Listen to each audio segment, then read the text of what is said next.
Hello viewers, আজকের ভিডিওতে আমি ডিসি জেনারেটরের ক্যারেক্টারিস্টিক্স টপিকের উপর ভিত্তি করে আরেকটি গুরুত্বপূর্ণ কনসেপ্ট অর্থাৎ লোড স্যাচুরেশন কার্ভ সম্পর্কে বিস্তারিত আলোচনা করব। তো ভিডিওটি শুরু করার আগে আমি অবশ্যই বলবো, যারা আমার চ্যানেলে একদম নতুন তারা আমার প্লেলিস্ট থেকে ডিসি জেনারেটরের উপর আগের বেসিক ভিডিওগুলো একটু দেখে আসুন, তাহলে আপনাদের বুঝতে সুবিধা হবে। এবং এই টপিকটি কিন্তু খুবই গুরুত্বপূর্ণ আমাদের লোডেড কন্ডিশনের জন্য। এর আগে আমি গত ভিডিওতে আমি ওসিসি অর্থাৎ ওপেন সার্কিট ক্যারেক্টারিস্টিক কার্ভটি দেখিয়েছিলাম। আজকে আমি দেখাবো হচ্ছে লোড স্যাচুরেশন কার্ভ। এর খুঁটিনাটি যা কিছু আছে সব কিছুই আমি আপনাদের সামনে আমি ক্লিয়ার করার চেষ্টা করব। তো আমি বলেছিলাম যে এগুলো আসলে কার্ভগুলো জেনারেটর ভেদে খুব একটা বেশি ডিফার করে না। ঠিক আছে, এই জন্য আমি রেফারেন্স হিসেবে এখানে আমি ডিসি শান্ট জেনারেটরটা আমি আঁকাবো। ডিসি শান্ট জেনারেটর অনুযায়ী আমি লোডেড কন্ডিশনগুলো আমি এক্সপ্লেন করার চেষ্টা করব। তো দেখুন, আমি দুঃখিত একটু, ঠিক আছে। তো ডিসি শান্ট জেনারেটরটা আমি একটু আঁকানোর চেষ্টা করবো। তো ডিসি শান্ট জেনারেটর বেসিক্যালি কেমন, এখানে একটা আমার রেজিস্ট্যান্স চিন্তা করি আমরা, আর্মেচার রেজিস্ট্যান্স, যেটাকে অলওয়েজ আমি বলছি যে আমার জেনারেটরের আর্মেচারের সাথে অলওয়েজ সিরিজে দেওয়ার চেষ্টা করব। ঠিক আছে, তাইলে এখন এরপরে হচ্ছে এটা আমার আর্মেচার,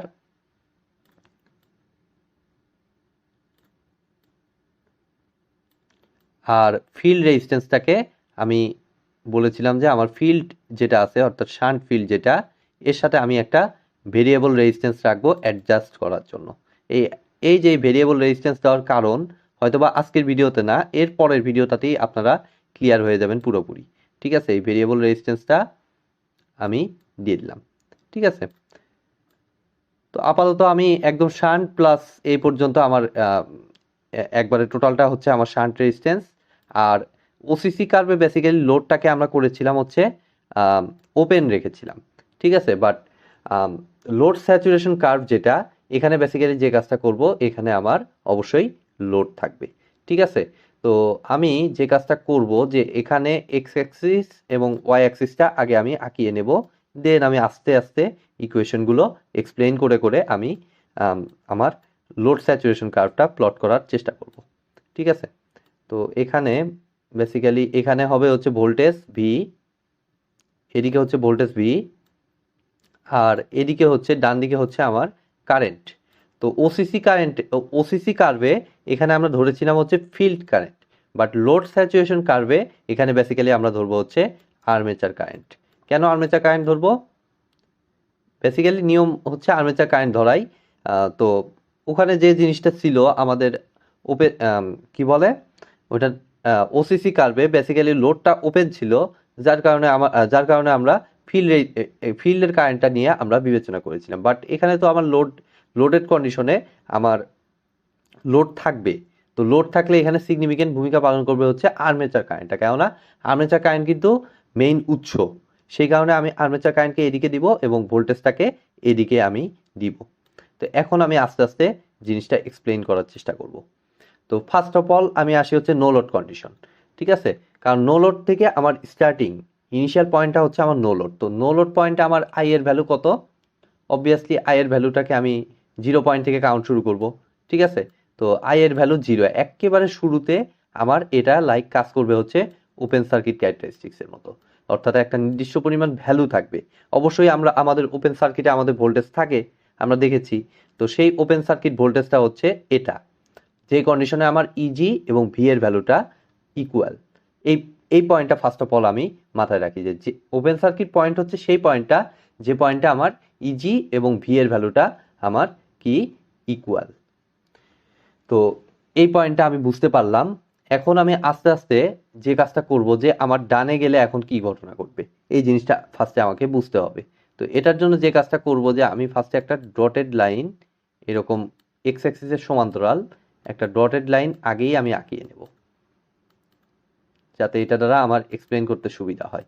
তো এই ডটেড লাইনটা কি বোঝাচ্ছে যে আই এ যত বাড়াই বা কমাই যাই করি না কেন, আমার ভি এর ভ্যালু একই থাকবে, এই কথাটা এখানে বলতেছে।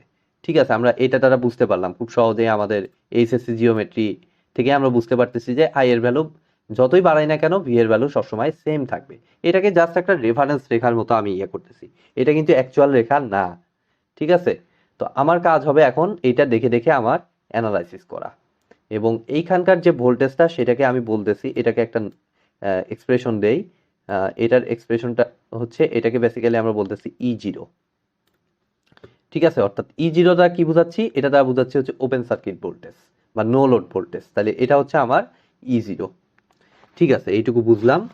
এখন আমরা যে কাজটা করব, আমরা কিছু অ্যাজাম্পশন করব। ঠিক আছে? অর্থাৎ লোড, এখানে আমি ফার্স্টে একটা ইনিশিয়ালি একটা লোড আমি দিলাম। সেই লোডটা মনে করলাম একটা রেজিস্টিভ লোড, কথার কথা একটা রেজিস্টিভ লোড দিয়ে দিলাম। সেই রেজিস্টিভ লোডের আমি একটা ভ্যালুও দিয়ে দিলাম। আমার হিসাবের সুবিধার জন্য আমি এখানে কি দিলাম, একটা ভ্যালু দিয়ে দিলাম। কথার কথা মনে করুন যে এটার ভ্যালু দিয়ে দিলাম 10, 10 ওহম মনে করলাম, 10 ওহম। ঠিক আছে? আর এখানে মনে করেন যে টার্মিনাল ভোল্টেজটা আমি মনে করতেছি 250 ভোল্ট।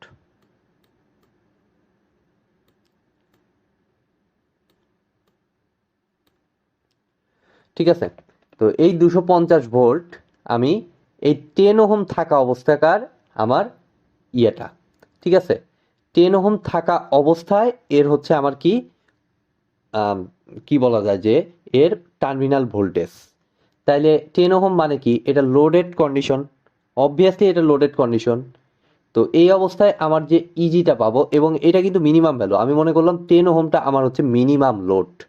ঠিক আছে? মিনিমাম লোডটা আমি মনে করতেছি কত, 10 ওহম।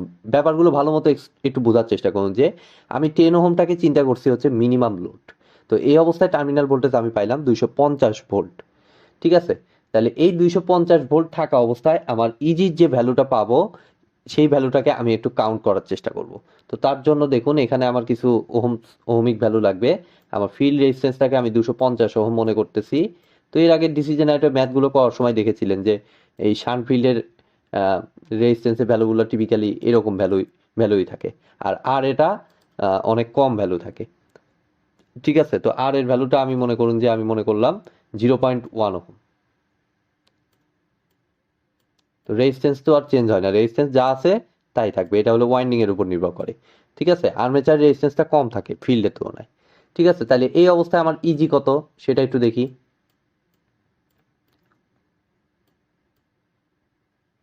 তাহলে ইজির ভ্যালুটা দেখুন, এখান থেকে আমি যদি হিসাব করি, তাহলে আমরা সিম্পলি আমি এটা 250 ভোল্ট, এটা 10 ওহম, 10 ওহম, তাহলে আমি কিন্তু খুব সহজেই এখানকার কারেন্টটা আমি পেয়ে যাচ্ছি। কত আসতেছে দেখুন, 250/10, মানে হচ্ছে যেহেতু এই রেজিস্টরের অ্যাক্রসে ভোল্টেজ হচ্ছে 250 ভোল্ট, তাই 250/10 মানে 25 অ্যাম্পিয়ার। তাহলে ইনিশিয়ালি, আচ্ছা এইগুলোকে এখানে লিখবো না, কারণ আমি নিচে নিচে লিখতেছি দেখুন, কারণ আমার প্রত্যেকটা কয়েকটা কেস আমার দেখাইতে হবে।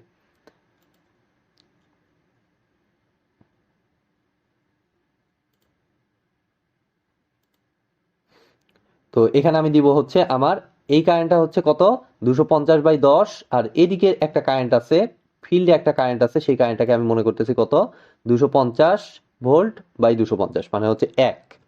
তাহলে একবারে আমি আর্মেচার কারেন্টটা প্রথম কন্ডিশনের জন্য দেখুন, আর্মেচার কারেন্টটা আমি পাচ্ছি জাস্ট, আর্মেচার কারেন্ট কি এদিকে ফ্লো করবে, তো সেই আর্মেচার কারেন্টটা কত আসতেছে, জাস্ট এটা প্লাস এটা, জাস্ট অ্যাজ পার কেসিএল, এই কারেন্ট ঢুকতেছে, এই কারেন্ট এই পয়েন্টে ঢুকতেছে, আর এই দুই কারেন্ট আমার বের হয়ে যাচ্ছে, তাহলে এই কারেন্ট সমান এই দুইটার যোগফল। তাহলে 250/10 মানে হচ্ছে 25, যোগ আমার হচ্ছে 1, 25 যোগ আমার এই সাইডে কারেন্ট কত, 250/250 মানে 1, মানে 26 অ্যাম্পিয়ার। ঠিক আছে? 26 অ্যাম্পিয়ার। তাইলে আমার এখান থেকে আমি যদি একটু ইজিটাকে একটু হিসাব করতে চাই,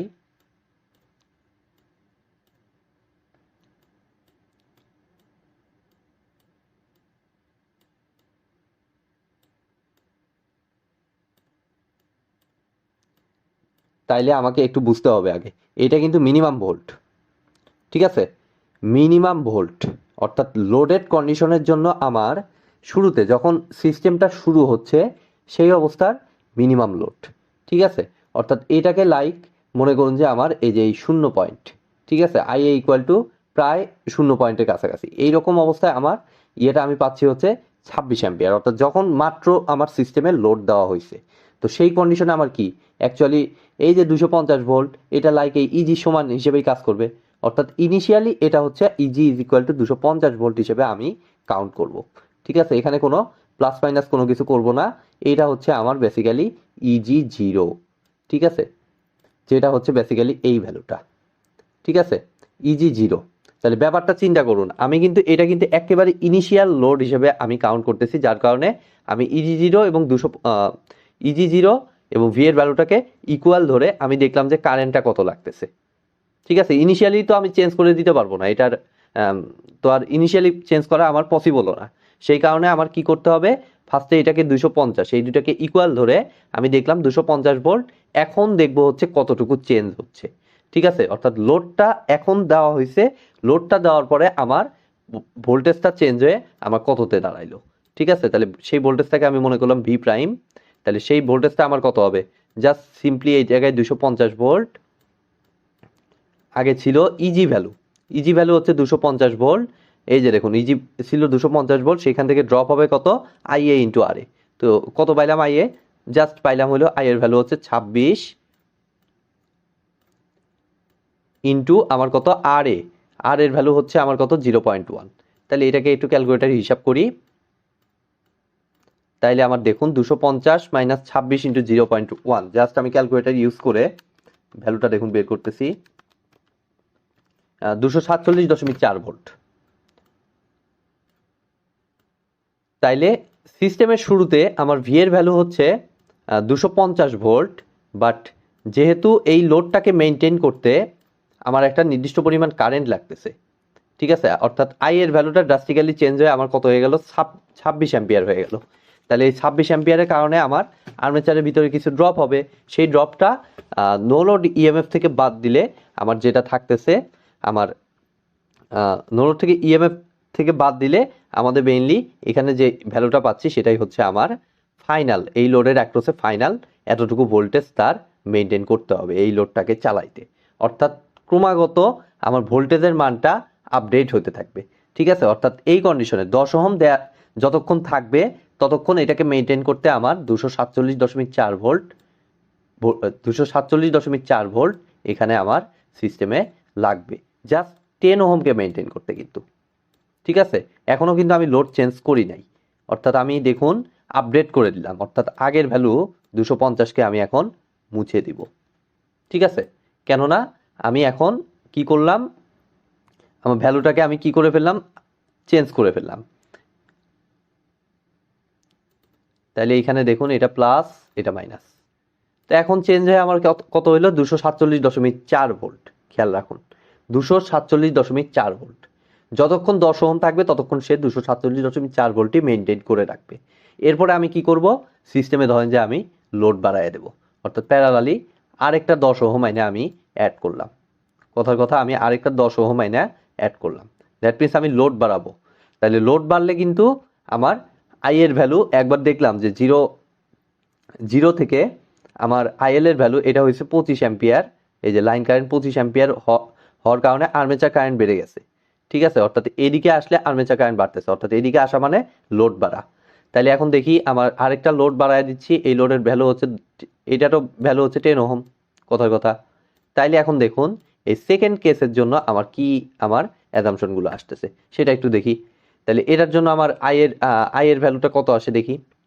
তো আয়ের ভ্যালুটা আমার আসে, দেখুন সিম্পলি আমি যদি হিসাব করি, ফার্স্টে হচ্ছে এটার অ্যাক্রসে আমার কারেন্টটা দেখব। তো এটার জন্য কারেন্ট কত লাগবে দেখুন, আগে ছিল একটা 10 ওহম, এখন 10 আর 10 প্যারালালি কানেক্টেড, তাহলে এই দুইটা প্যারালাল কম্বিনেশন করলে আমার আসে 5, এবং তার জন্য ভোল্টেজ লাগতেছে 247.4 ভোল্ট। দ্যাট মিনস 247.4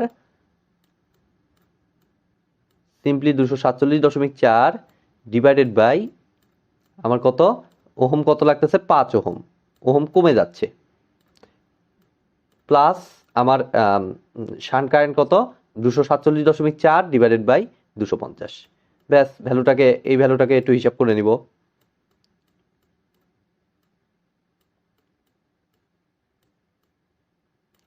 তাহলে আমার আই এর ভ্যালুটা দেখুন আসতেছে নিউ আই এ, তাহলে এই নিউ আই এটাকে আই এ প্রাইম মনে করলাম। তাহলে এইটার ভ্যালুটা আমি যদি একটু ক্যালকুলেটর ইউজ করি, তাহলে দেখুন 247.4 বাই 5 যোগ 247.4 ডিভাইডেড বাই 250, আমার ভ্যালুটা আসতেছে 50.4696, মানে 50.47। তাহলে একটা জিনিস দেখুন যে আমি একটু আগে বলেছিলাম যে লোড বাড়লে আমার আই এর পরিমাণটা বাড়বে। এটা যদিও একদম থিওরিটিক্যালি খুবই সহজ জিনিস যে আমার লোড বাড়লে, লোড যত বাড়াবো জেনারেটরের উপর তত বেশি চাপ পড়বে, যার কারণে আমার সেটাকে মেনটেন, সেই লোডকে মেনটেন করতে অতিরিক্ত পরিমাণ কারেন্ট জেনারেটর থেকে সাপ্লাই দিতে হবে। তাই কিন্তু করতেছে, দেখুন ম্যাথমেটিক্যালিও এটা আমি আনতে পারতেছি। আগে ছিল 26, এখন হয়ে গেছে 50.47। তাহলে এখন ভি ডাবল প্রাইম অর্থাৎ নতুন আপডেটিং ভোল্টেজ, ঠিক আছে, অর্থাৎ এই লোডকে মেনটেন করতে, দেখুন এই লোডটা চালানোর ঠিক আগ মুহূর্ত পর্যন্ত ভোল্টেজ ছিল 247.4 ভোল্ট, বাট যখন এসে দেখলো যে একে মেনটেন করতে আমার এই পরিমাণ কারেন্ট লাগবে, তখন আমার কি ভোল্টেজের ভ্যালুটা আপডেট হতে থাকবে, অর্থাৎ ভোল্টেজের ভ্যালুটা এভাবে আমি চেঞ্জ করতে থাকবো। তাহলে V double prime equal to simply হবে কত, ইজির পরিমাণ একই থাকবে, সেম, আমার তো সেম জেনারেটেড ইএমএফ এর জন্য আমার ইজির ভ্যালু আমার সেম থাকবে। ইজির ভ্যালু কেবলমাত্র আমি চেঞ্জ করতে পারবো হলো আমি ওসিসি কার্ভের মাধ্যমে, সেটা আমি পরে দেখাবো। তো এখানে দেখুন আমার এটাকে মেনটেন করতে আমি দেখি ভোল্টেজের কি চেঞ্জ আসে। তাহলে 50.47 হচ্ছে আমার কারেন্ট, এখনকার এই কারেন্ট, আর ড্রপ হচ্ছে রেজিস্ট্যান্স কত, রেজিস্ট্যান্স তো আগের ভ্যালুই আছে অর্থাৎ 0.1। তাহলে দেখুন এটাকে হিসাব করলে আমার আসে 200, আমি একটু ক্যালকুলেটার ইউজ করতেছি, 50.47 ইন্টু 0.1 আর 250 থেকে বাদ দিয়ে দিলে এটা দিচ্ছে আমাকে 244.95। তাহলে দেখুন ভোল্টেজের ভ্যালু আরও কমে গেল, অর্থাৎ টার্মিনাল ভোল্টেজ কমে যাচ্ছে, অর্থাৎ লোড যত বাড়াবো আমার লোডের অ্যাক্রসে টার্মিনাল ভোল্টেজটা তত কমতে থাকবে। এই পয়েন্টটা কিন্তু খুবই গুরুত্বপূর্ণ ডিসি জেনারেটরের, আমাদের বিভিন্ন ভাইবা থেকে শুরু করে সব জায়গায় এগুলো জিজ্ঞেস করে, ঠিক আছে, যে লোড যত বাড়াবো আমার ভোল্টেজে কী ইফেক্ট পড়ে, লোড যত বাড়াবো আমার কারেন্টে কী ইফেক্ট পড়ে, এই কথাগুলো খুবই গুরুত্বপূর্ণ। অর্থাৎ এই ক্যারেক্টারিস্টিক কার্ভগুলো আমার কিন্তু অনেক অনেক অনেক বেশি ইফেক্টিভ। তাইলে আমি বুঝতে পারতেছি যে আমি এরপরে যতই লোড বাড়াই না কেন আমার কারেন্টের পরিমাণ, পরিমাণ তত বাড়তে থাকবে, সরি ভোল্টেজের পরিমাণ তত কমতে থাকবে, টার্মিনাল ভোল্টেজের পরিমাণ তত কমতে থাকবে, অর্থাৎ, এবং সেটা কিভাবে কমবে দেখুন, সেটা লিনিয়ারলি কমতে থাকবে। এখানে কোন ইকুয়েশনটা ফলো হচ্ছে দেখুন তো, E G minus I A into R A, ঠিক আছে, এই দেখুন E G minus I A into R A, simply তাইলে এই ইকুয়েশনটাও আমার হচ্ছে একটা linear equation, Y equal to M X plus C আকৃতির। আপনারা দেখতেই পাচ্ছেন যে V is equal to E G E G E G বলতে এখানে ই নট ধরছি যেটাকে আমি, ঠিক আছে, অর্থাৎ একবারে শুরুতে আমার যে ইএমএফটা, ঠিক আছে, মাইনাস আইএ ইন্টু আর এ, যদিও এত ভালো হচ্ছে না, জায়গা কম তো এই সাইডে লেখাটা একটু খারাপ হয়ে গেল। আচ্ছা যাই হোক, তো ভি হচ্ছে আমার দেখুন ওয়াই অ্যাক্সিসে আছে, সো আমি ভি এর নিচে ওয়াই লিখলাম, আর এখানে কি আই এটা হচ্ছে এক্স অ্যাক্সিসে, সো এটাকে একটু ঘুরিয়ে এই সাইডে লিখতেছি, তাহলে এটা এক্স অ্যাক্সিসে, সো এক্স, আর স্লপটা হচ্ছে মাইনাস আর এ, তাহলে Y equal to M X আর হচ্ছে প্লাস সি, সি হচ্ছে আমার এটা, এটা হচ্ছে সি এর ভ্যালু। তাইলে দেখুন Y equal to M X plus C, এবং এটা মাইনাস, স্লপ মাইনাস মানে এটা নিচের দিকে নামবে, এবং তাই কিন্তু করতেছে, অর্থাৎ আই এ যত বাড়াবো আমার ভি এর পরিমাণ তত কমতে থাকবে, এদিকে আসা মানে ভি এর পরিমাণ দেখুন নিচের দিকে কমে যাচ্ছে, অর্থাৎ আমার বেসিক্যালি কার্ভটা দেখতে হবে লাইক এরকম স্ট্রেট লাইন, যদিও এটা হাত অতটা ভালো বোঝা যাচ্ছে না, এই রকম, ঠিক আছে, এবং এটার ইকুয়েশন হিসেবে আপনি লিখতে পারেন, এখানে মার্কিং করে আপনি লিখতে পারেন E naught minus I A into R A, ঠিক আছে। তো এটা আর আমি এখানে দেখাইলাম না, ইয়ে হয়ে যাবে বেশি। তো এটা হচ্ছে আমার E naught minus I A into R A. তো এই পর্যন্ত মোটামুটি, এই যে এই পর্যন্ত মোটামুটি আমার এটা স্বাভাবিক ধর্ম দেখায়। এরপরে এসে এখানে কিছু ব্যতিক্রম ধর্মিতা আছে, তো সেটা আর আমি এই ভিডিওতে দেখাবো না, সামনে আরও আমার এই ডিসি জেনারেটরের এই কার্ভের আরও অ্যাডভান্স ভার্সন মডিফিকেশন পার্ট আছে, তো সেগুলোতে সেগুলো ইনশাল্লাহ আমি একসময় দেখানোর চেষ্টা করব। আজকের ভিডিওতে শুধু একদম বেসিকটা, অর্থাৎ এতটুকু আমি দেখাইলাম যে আমার যতক্ষণ পর্যন্ত ব্যতিক্রমধর্মিতা থাকে না ততক্ষণ পর্যন্ত আমার এরকম থাকে। এবং আর একটু জিনিস আমার মডিফিকেশন করা বাকি, সেটা হচ্ছে মাঝখান দিয়ে আমার আরেকটা লাইন থাকবে, অর্থাৎ এই লাইনটা হচ্ছে আমার মেইনলি ইয়ার জন্য আর্মেচারের এই এই যে এই স্বাভাবিক আমার লোড বাড়ানোর কারণে যতটুকু ড্রপ, অর্থাৎ আইএ আর এর ড্রপ আমি বলতে পারি। এখন প্র্যাকটিক্যাল ডিসি জেনারেটরে এটা হচ্ছে আইডিয়াল কেস, কিন্তু প্র্যাকটিক্যাল ডিসি জেনারেটরে আগে আমার আরেকটা ড্রপ আছে।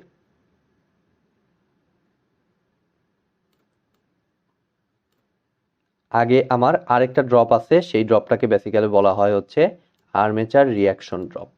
অর্থাৎ এখান থেকে এই পর্যন্ত বেসিক্যালি হচ্ছে আমার আর্মেচার রিয়াকশন ড্রপ, আর এখান থেকে এই পর্যন্ত হচ্ছে বেসিক্যালি আমার হচ্ছে I A into R A drop. তো আর্মেচার রিয়াকশন কনসেপ্টটা আমার সময় স্বল্পতার কারণে এখনো টপিকটা কভার করা হয়নি। যখন আমি টপিকটা কভার করব তখন আপনারা আরো ভালো বুঝতে পারবেন যে কেন এই ড্রপগুলো হচ্ছে, কি কারণে হচ্ছে না হচ্ছে। তো এখন জাস্ট আপনারা জেনে রাখুন যে আর্মেচার রিয়াকশনটা হচ্ছে একটা প্র্যাকটিক্যাল কেস। এটার কারণে আমার কিছু ভোল্টেজ ড্রপ হয়, যার কারণে আমার এটা এতটুকু বাঁকলো, আর এটার ব্যাখ্যা তো বিস্তারিতভাবে আমি দিয়েই দিলাম। তো এই কারণে বেসিক্যালি এটা এইরকম একটা আকৃতি ধারণ করে, ঠিক আছে। এছাড়াও বইতে এইখান থেকে একটা ইয়ে দেখানো আছে থেরেদার বইতে, তো এটা কিছুই না, এটা জাস্ট এখানে ওরা দেখাইছে আইএ ইন্টু আর এ। তো এটা তো actually E zero equal to I A into R E, আপনারা তো ক্লিয়ারলি দেখতে পাচ্ছেন। এই যে জাস্ট এইটাকে জাস্ট বিবেচনা করছে, অর্থাৎ V is equal to I A into R A. এটা হচ্ছে এই কার্ভটা, ঠিক আছে। এইটা হচ্ছে এই কার্ভটা, এইটাকেই জাস্ট এইদিকে বাঁকায়া লিখছে, ঠিক আছে, কারণ এটাকে ই জিরো থেকে মাইনাস করে দিছে। এই জিনিসটা জাস্ট বোঝানোর জন্য এইটা দেখাইছে। তো V is equal to I A into R A, মূল বিন্দুগামী সরলরেখা আপনারা দেখতেই পাচ্ছেন, কারণ এটা ভি ওয়াই অ্যাক্সিসে আছে, আই এটা এক্স অ্যাক্সিসে আছে, তাহলে এটা Y equal to M X, যার কারণে এটা মূল বিন্দুগামী সরলরেখা হইলো। এবং স্লপটা দেখুন, এখানেও আর এর স্লপ, এইখানকার স্লপটা হচ্ছে মাইনাস আর এ, কেননা এটা নিচের দিকে নামতেছে আর এটা ডান দিকে উপরের দিকে উঠতেছে, এই কারণে জিনিসটা এইরকম। তো এই ছিল আমার মোটামুটি DC generator load saturation curve সম্পর্কে বিস্তারিত আলোচনা। আশা করি আপনারা বুঝতে পেরেছেন।